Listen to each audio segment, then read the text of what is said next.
Bonjour, bienvenue dans cette nouvelle vidéo aujourd'hui. Je serai ravi aujourd'hui de vous parler du métier de majordome et de la réglementation. Vous recherchez un majordome et vous souhaitez l'employer, ou alors vous cherchez un emploi de majordome. Aujourd'hui, je vais répondre à toutes vos questions concernant la réglementation. Ce que je peux noter en tant que professionnel du recrutement dans le personnel de maison depuis plus de 11 ans, c'est qu'il y a un décalage entre les conventions collectives des particuliers employeurs et le métier de majordome. Effectivement, le métier de majordome requiert beaucoup de flexibilité, surtout dans des périodes de haute saison comme l'été sur la Côte d'Azur ou dans des destinations estivales, ou l'hiver dans des destinations de montagne.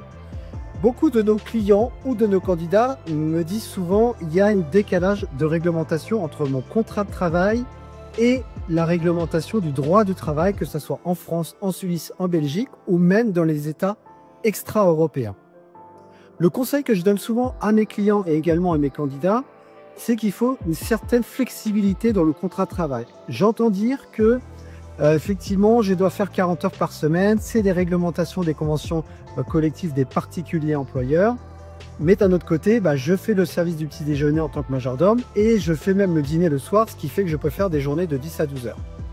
Pour répondre à ce type de demande qu'on a des deux parties, ce que je conseille régulièrement, c'est de pouvoir annualiser les heures. C'est-à-dire que dans votre contrat de travail à l'année, en CDI par exemple, il faut mettre un quota d'horaire, évidemment l'été quand c'est des périodes estivales, et puis l'hiver quand c'est un peu plus calme pour des résidences du sud de la France par exemple. Alors attention à ça, il est très important de toujours respecter 1 jour et demi de congé par semaine pour le majordome. Pas forcément consécutif, mais c'est quand même recommandé parce que c'est un travail qui demande beaucoup d'attention. Il faut évidemment être en forme pour pouvoir servir son employeur. Donc, c'est important de donner un minimum de 1 jour et demi par semaine.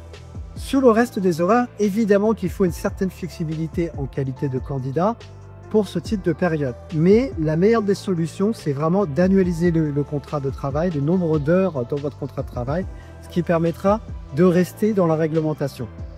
Aujourd'hui, contrairement à l'hôtellerie-restauration, notre convention collective ne répond pas à la réalité du marché.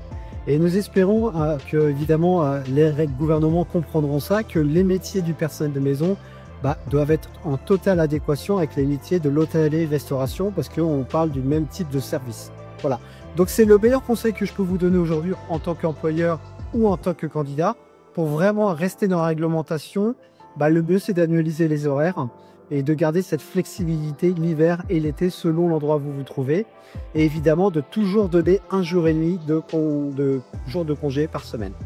Si vous avez des questions sur la réglementation, que vous avez d'autres questions sur des sujets par rapport à la convention collective des particuliers employeurs, surtout n'hésitez pas à laisser des commentaires dans cette vidéo.